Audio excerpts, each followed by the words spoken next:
ahlu jannahu buu rasuulku yidhi markay jannada galaan afar shay baa loo bishaaraynayaa waxaa la odhanayaa ahluljannow maanta laga bilaaba waxaad leedihiin nolol aan dhimasho dambe lahayn shabaabnimo aan gabow dambe lahayn nicmad aan dhibaato dambe lahayn caafimaad aan xanuun dambe lahayn baa la odhanayaa ayna dunya xadiis buu nebigu ka sheekeeyey ibnu mascuud uu wariyey yaa adnaa ahla aljannati manzila jannada dadka galaya ka ugu darajo yar buu nebigu maalin ka sheekeeyey wuxuu yidhi waa nin ka soo baxaya jannada buu nebigu yidhi jannadu ka soo baxaya gurguurad buu kaga soo baxayaa albaabkii jannadu ilaahay buu hor imanayaa ilaahay baa odhanaya cabdi addoonkaygiyow orodoo jannada gal waa taase albaabkii jannadu imanayaa indhihiisii baa looga dhigayaa jannadii inay buuxsantay markaasuu noqonayaa yaa rabbi jannadaad gal igu tiri way buuxdaa meelaan ka dega ma haysto markaasuu ilaahay odhanayaa ma buuxday orodoo noqo gal haddana uu imanayaa mar labaad mar saddexaad markii afraad baa ilaahay odhanayaa orodoo jannada gal oo teg oo gal jannada adduunyadii iyo 10 baad leedahay keligaas adduunyadii eemisa 10 waa saaxada arlada weeyaan amaa waxa jannada yaalla adduunyada ma yaallin adduunyada maxaa yaalla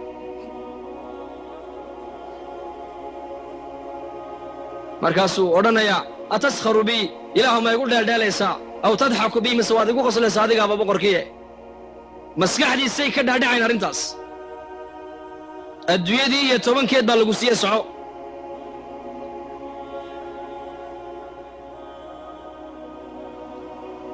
imaam qurtubi kitaabu tadkira wuxuu ku sheegay ninkaasi madaxweyne marka dawlad loo magacaabo koormeer buu sameeyaa dalkoo dhan buu soo maraa gobollada tuulooyinka distrigyadaas meel kastuu soo maraa wasaaradaha ninkaasi wuxuu yidhi halkanuu ka bilaabayaa jannadiisii halkanuu ka bilaabayaa ilaa dhinaca kale uu ku soo wareegayo meesha uu mar marana mar labaad isha ku qaban maaye safarkaa wuxuu ka qaadanayaa 1000 sannadood imise sano 1000 sannadood fayaatii wuxuu imanayaa albaabkii jannadu isa soo taagayaa xawralcayntiisii baa ka hor imanaysa tanduru ilayhi wa yanduru ilayha buuhi ibnu cabbaas way eegi eegmadoo keliya ayaa qaadanaysay buuhi 40 sannadood imse sanaad dalka joogtaan annadra fad tucaaniquhu wa yucaaniquhaa wuu ku boodayaa way ku soo boodaysaa way isku dhegayaan waalmucaanaqatu qadra 40 sana buuhi cabdullaahi ibnu cabbaas mucaanaqadoo keliya waxay saysanayaan 40 sannadood oo kale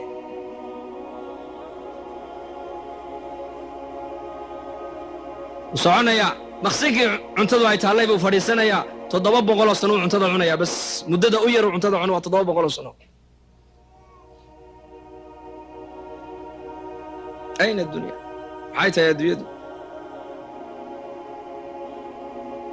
hawralcaynta waan ka sheekayn lahayna kolley haweenkuna waa nala fadhiyaan bayaanka waa nala dhegaysanaya muxaadarada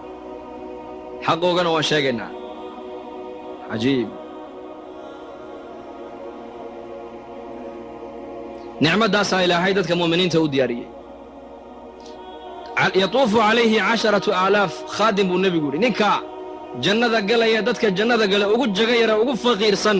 ee ugu faqiir lama dhihi karee ugu jaga yar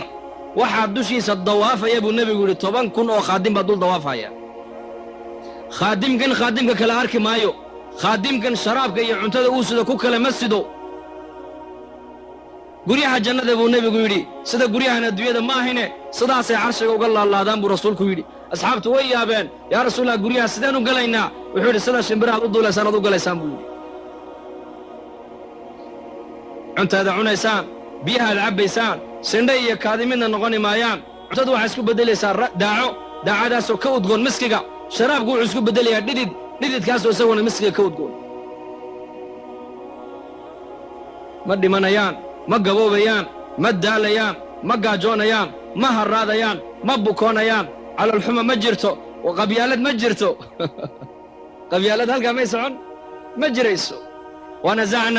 wanasacnaa maa fii suduurihim min khillin albaabka jannada markay joogaan 2 shayba waa laga dahirayaa hadday jidhkoogiina jannada intay gelin baa la beddelayaa laabtooda wixii ku jiray khilli iyo xasad iyo dabeecaddii xunayd iyo buqdigii iyo wixiina halkaasaa lagaga reebaya laa yasmacuuna fiiha lagwan ilaa salaama wax kala maqli maayaan salaama bay maqlayaan والملائكة يدخلون عليهم من كل باب سلام عليكم بما صبرتم نزلا من غفور سلام قولا من رب الرحيم dhexdoodana waa salaam malaa'igtuna way salaami xagga salaamkana salaam baa ka imanaysa salaantee ka imanaysa salaamtaa waxay ka timidaa la odhanayaa min alxayi aladii laa yamuut ila alcabdi aladii laa yamuut diinta iyo iimaanka islaamnimadu waxay bini aadanka siinaysaa sifo sifaadka ilaahay ka mid a alabad sifat alabad buu yeelanayaa qofka bini aadamku markuu jannada galo min alxayi aladii laa yamuut waxaa la odhanayaa salaantani waxay ka timiday ilaahay noolahay aan dhimanayn waxay u imatay addoonka ilaahay isaguna aan dhimanayn haddee toole nicmada ilaahay noo diyaariyey nicmaddaa waxaan ku helaynin waan haysannaa iimaankaan ku helaynaa islaamnimadaan ku helaynaa haweenkuna ilaahay waa u nicmeeyey oo nebigu ayaa yidhi calayhi salaatu wasalaam ida almar'atu ayima imra'atin maatat wa zawjuha canha raadin dakhalat aljanna raggu baa la yidhi waxyaabaha jannada ragga loogu ballan qaaday waaba la adkeeye laakiin dumarku waxyaabaha jannada ku galeen waaba wax iska dhib yar naagta gabadha dhimata buu nebigu yidhi haweenayda dhimata iyaduu ninkaygu raadi ka yahay jannaday gashay buu rasuulku yidhi rasuulku xadiis waxau ku yidhi dadka salaadda tukada albaab bay jannada ku leeyihiin laydhaa baabu salaa dadka soonka laazima albaab bay ku leeyihiin baabu rayaan laydhaa dadka sadaqadda bixiya albaab bay ku leeyihiin baabu sadaqa laydhaa dadka jihaadka u dadaala albaab bay ku leeyihiin baabuljihaad laydhaa abuubakar baa yidhi biabi anta wa ummi yaa rasuula allah hooyaday aabbayba waan kugu fidayn oo kugu furanaye siddeedda albaabay jannadu leedahay nin ka galayoo looga yeedhaya ma jiraa buu yidhi markaasuu nebigu yidhi nacam wa arjuu an takuuna minhum haa way jir rag siddeedda albaabee jannadaba looga yeedhay oo la odhanayo kan ka soo gal kan ka soo gal way jiraan raggaa inaad ka mid tahay baan rajayn buu rasuulku yidhi abuubakarow abuubakar keliya ka geli maayo siddeedda albaabee waxaa la galaysa gabadha saalixadda ida almar'atu sallad khamsahaa wa saamat shahrahaa wa ataacat zawjahaa wa xafidat farjahaa hadday haweenaydu buu nebigu yidhi shanta wakhtina tukato bisha rabadaanna ay soonto farjigaygana xumaanta ka dhowrsato ninkaygana ay adeecdo siddeedda albaabee jannadu ay leedahay ayay kay doonta ka gashaa buu rasuulku yidhi siddeedda albaabee jannadu leedahay ayay kay doonta ka gashaa buu rasuulku yidhi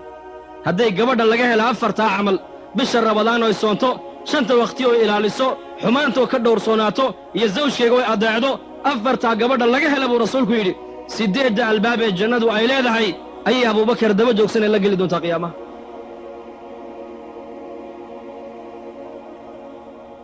waa la weyddiiyey nebiga gabadhu way weyddiiyeen saxaabiyaadku haweenka mu'minaadka iyo xuralcaynta midkee fadli badan baa lagu yidhi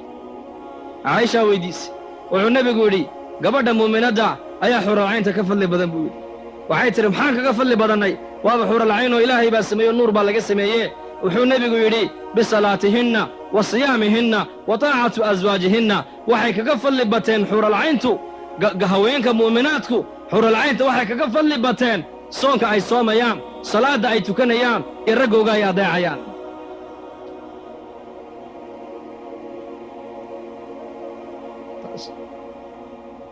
fadligiinna iyo masabkiinna diinta islaamku meel sarayni dhigtay nin baa nebiga u yimid oo yidhi dadkayga qaraabadayda ayaa igu xaq mutaystay hor iyo horraanba wuxuu nebigu yidhi hooyadaa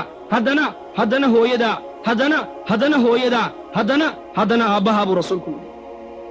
dhegayso gabadhayda muslimadday diinta islaamku hoos kuumay dhigin xaqaagiina may qarine bal diinta islaamku xaqaagii kor bay u qaadday kor sayidina cabdullaahi binu cumar buu nin u yimiday